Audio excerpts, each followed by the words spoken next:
As West Virginia school teachers close out their first week of strike and prepare to enter into the second week, we interview West Virginia school teacher Joe Dangerfield.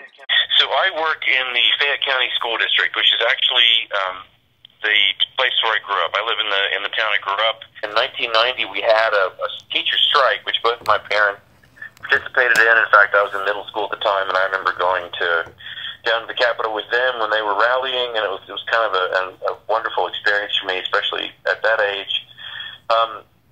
But that wasn't a full state. That was, I think, I'd have to look. I'm sure this can be found out. It was something like 45 counties out of 55 or something. This was the first full teacher strike. It was union supported. The union leaders, we have two unions in the state, AFT, American Federation of Teachers, and WVMEA, WVEA, West Virginia Educators Association. And so those two worked together, and they sort of formulated a plan. They scheduled a walkout for 2 days, and then everybody in the state participated. The unusual aspect of this is we were told on Tuesday evening that there had been an agreement reached between the union and the state. It was an agreement that did not include any of the primary components of what we were striking for. So we were striking for the state to fix our insurance because it's been gradually creeping up, and this last year we had this ridiculous Go 365 where the insurance company wanted to track your biometric data, what you ate, how much you exercised, so they could determine how much to charge you for a premium. Then they wanted to start factoring in your family income. So, if your spouse made a lot of money, they were going to charge you a higher fee for your insurance. Yes. In fact, a lot of us have said to our local union leadership to pass on to the upper, union leadership that we wouldn't even care if they took the pay raise off the table entirely right now, as long as they fix this insurance problem, because it's gotten to the point where we're paying so much in insurance premiums that any raises we've received in the past, which I think the last raise was 2014, and it was a 1% raise, are being negated by the cost of the insurance premiums. And it's not only a matter of cost, but it seems to me it's really a violation of your right to privacy, like what you eat, what kind of exercise you get, all this kind of stuff. And I'm guessing if you don't tell them, if they can show that you're not telling the truth, then they can use that not to pay out on a claim. Absolutely. And then they also raised our deductibles, and they made our coverage an 80-20, which it was 90-10, and they increased our copays in order to make up for some of the shortfall in the last 2 years. So the last couple of years, everything started to creep up and up and up, and then all of a sudden they hit us with this giant, they're calling it a reward program, but we got all see where this is going, that in a year or two it's not going to be voluntary, it's going to be required, and then it's going to be, they're going to use that to determine whether or not they're going to give you insurance. You can see where, this is like your biometric data. You've had a heart murmur the last 2 years. We're just going to have to make this a pre-existing condition and deny you any coverage for X, Y, and Z. Joe talks about what kind of support they're getting from other workers in West Virginia. There's a lot of community support, particularly from other unions, because in reality, this isn't just a teacher strike. We're the only organized entity right now in West Virginia. Like the police they have unions, of course, but they're not allowed to strike. So we're striking for them as well as for us, and the 5% pay increase includes, I think, state troopers, teachers, and there's one other category. I'd have to look to see what it is. But all other state workers are to receive a 3% raise. Well, of course, we believe that's an attempt by the Republican Party to divide us all and make the other state workers angry with it. We're getting more than they are. It's just a bunch of mind games. And so we're getting a lot of support from those people and those other unions because they know we're fighting for them because they can't. But, if you get on social media, on the local news pages, anytime there's a story about this, you have a bunch of just complete ignorance spewed all over those pages by people who probably don't even know what's going on. We also have, as you know, an opioid problem in the state. So right. It's a mixed bag. I think in the real world, I've not encountered a single person who has not been supportive. In the digital or virtual world, there's just a lot of nonsense being spewed. So, do you have other people coming out to your picket lines to, other than teachers?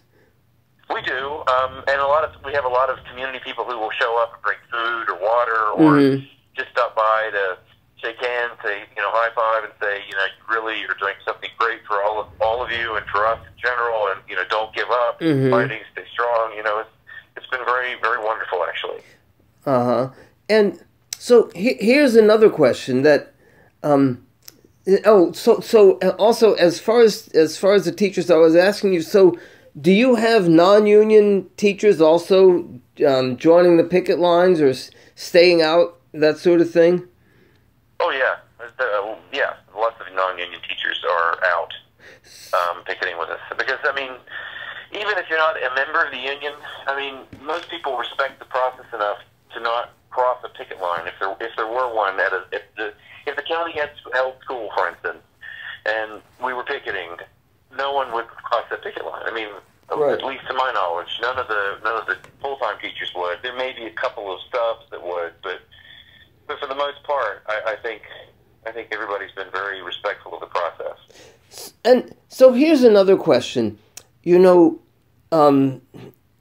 I'm not mistaken, the majority of voters in West Virginia supported Trump. And yeah, they did, unfortunately. So I'm just wondering, as far as and I'm guessing probably some teachers did too. So I'm just wondering, how does this strike impact the general thinking of workers in West Virginia as far as how they see national politics and that sort of thing? Well, I don't know. I think I can say this because I'm a native-born West Virginian, and I'm a fourth-generation West Virginian, so to say that we've been here a long time is an understatement.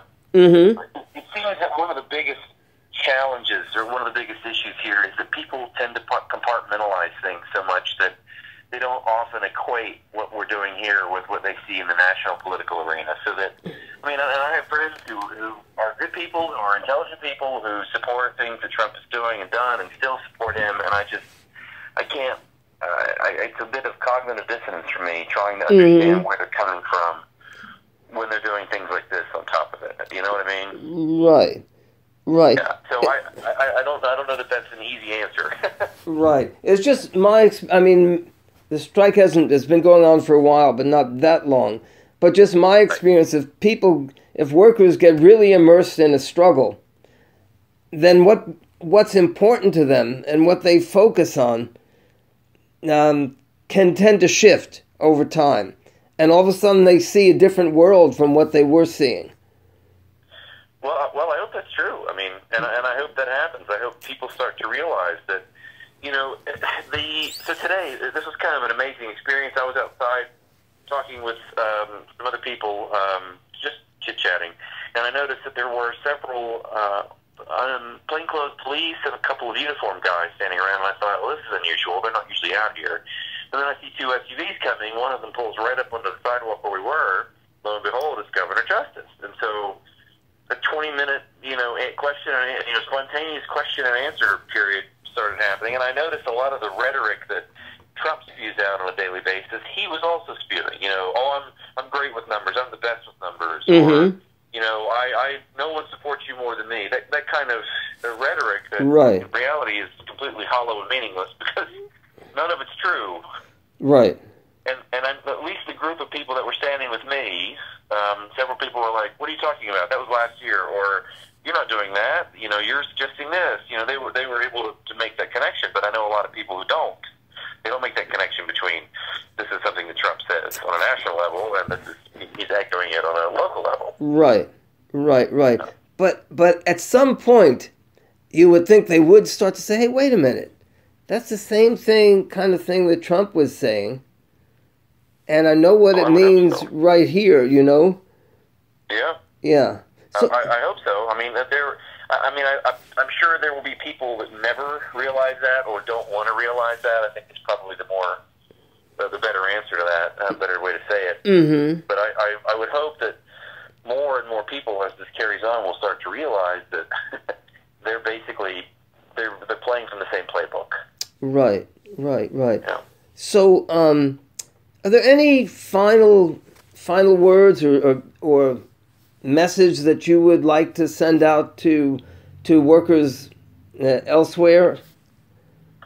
Well, yeah, I would say that if you find collectively that there is something that you are not in agreement with or is not beneficial to you and your families, that you should stand up together and you should fight for it. I mean, I'll say this, West Virginia, out of the entire state of people protesting for the same thing, people who've never met, people who may disagree on every other aspect of their lives, but it's all been completely peaceful. There have been no riots. Nothing's been broken. No one's been injured.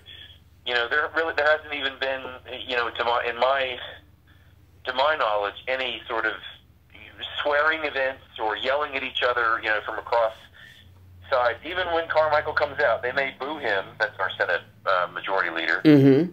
He may be booed, but no one yells, you know, obscenities at him or throws things at him. Mm-hmm. I mean, it's been very, you know, what I would categorize as very peaceful protest. A perfect example of it. Right. And I think that's the model that we should all follow, Mm-hmm. regardless of how it all pans out.